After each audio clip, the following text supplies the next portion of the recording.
This is Satya Group, and you are watching Satya News.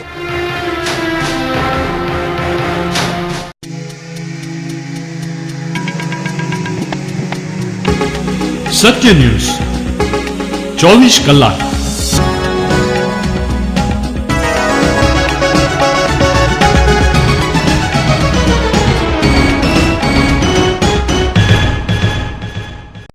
નમસ્કાર દર્શક મિત્રો, હું છું જય પટેલ અને આપ નિહાળી રહ્યા છો સત્ય ન્યૂઝ. સમાચારો વિસ્તારથી જોઈએ પહેલા એક નજર કરી લઈએ આજના મુખ્ય સમાચારો ઉપર. ધમડાચીમાંથી 55 વર્ષીય વ્યક્તિ રહસ્યમય સંજોગોમાં ગુમ. વલસાડમાં ડુંગરવાડીની પરિણીતા ઉપર વેપારીનો બળાત્કાર. ઉમરગામમાં આરડીએક્સ લેન્ડિંગના સૂત્રધારને વલસાડ કોર્ટમાં રજૂ કરાયો. 3 દિવસના રિમાન્ડો મંજૂર. વડોદરામાં શ્રી જલારામ બાપા સ્કૂલનું કરાયું ભૂમિપૂજન. વલસાડમાં શ્રી શનેશ્વર જયંતિની ઉજવણી માટે તડામાર તૈયારીઓ. શ્રી શનેશ્વર જયંતિ અંગે મહત્વ સમજાવતા વાસ્તુશાસ્ત્રી યોગેશભાઈ જોશી. વલસાડ સિવિલમાં નવદીપ વિકલાંગ સેવા ટ્રસ્ટ દ્વારા ફૂડ પેકેટ અપાયા. વલસાડ એપીએમસી માર્કેટમાં અસહ્ય ગંદકીથી વેપારીઓ ત્રાહીમામ. હવે સમાચારો વિસ્તારથી. વલસાડ નજીક આવેલા ધમડાચી ફાટક નજીક કૌશિકભાઈની ચાલમાં રહેતા 55 વર્ષીય અનિલભાઈ ભગવાનજીભાઈ સંઘાણી નામના વ્યક્તિએ તેઓની બાજુમાં અગાઉ રહી ચૂકેલા અને હાલ ચીખલા ફાટક શૈલેષભાઈ ભરવાડની ચાલીમાં રહેતો લક્ષ્મીદાસ પાટીલ મુંબઈ ગયા બાદ અનિલભાઈ રહસ્યમય સંજોગોમાં ગુમ થઈ જતા ભારે ચકચાર મચી જવા પામી છે. અનિલભાઈ સામાણીની નોકરી છૂટી જતા તેઓ માનસિક તાણમાં જીવતા હતા અને બાદમાં માનસિક રોગી બની જતા તેઓની સારવાર ચાલુ હતી. તે દરમિયાન લક્ષ્મીદાસ પાટીલે તેઓને મુંબઈના ભાયંદર ખાતે હોસ્પિટલમાં સારવાર માટે ડોનેશન આપવાની વાત કરીને અનિલભાઈને મુંબઈ લઈ ગયા હતા. ત્યારબાદ બપોરે 1:30 વાગ્યે લક્ષ્મીદાસનો ફોન આવ્યો હતો કે અનિલભાઈની તબિયત બગડી છે અને તેઓને સંજીવની હોસ્પિટલમાં દાખલ કરવામાં આવ્યા છે.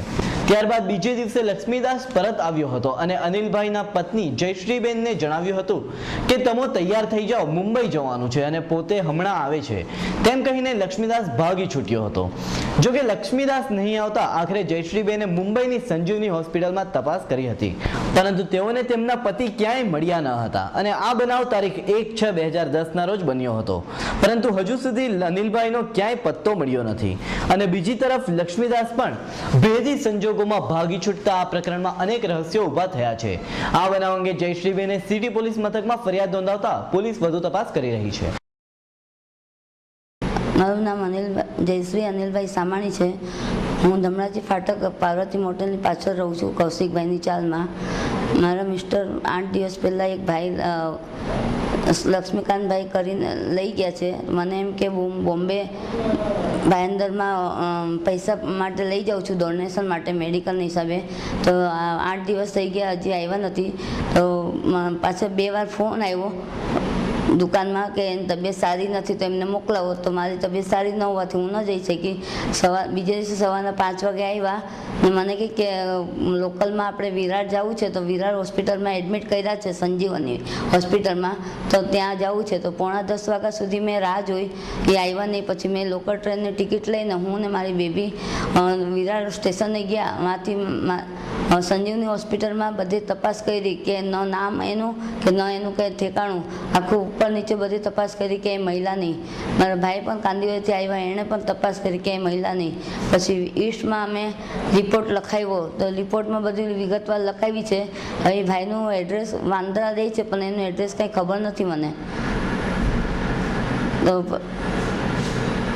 પછી એ 2 વાર દુકાનમાં ફોન આવ્યો. એકવાર બોમ્બે વાપીથી ફોન આવ્યો તો બુધવારે, પછી પાછો 2 દિવસ પછી પાછો ફોન આવ્યો પરમ દિવસે રવિવારે કે હું બોમ્બેથી બોલું છું. તો કે દુકાનવાળાએ એમ કીધું કે તમે ઓલા કાકાને લઈ ગયા તો એ ક્યાં છે, તમે જેમાં બને એમને એને લઈ આવો, એની તબિયત સારી નથી એની મિસિસની.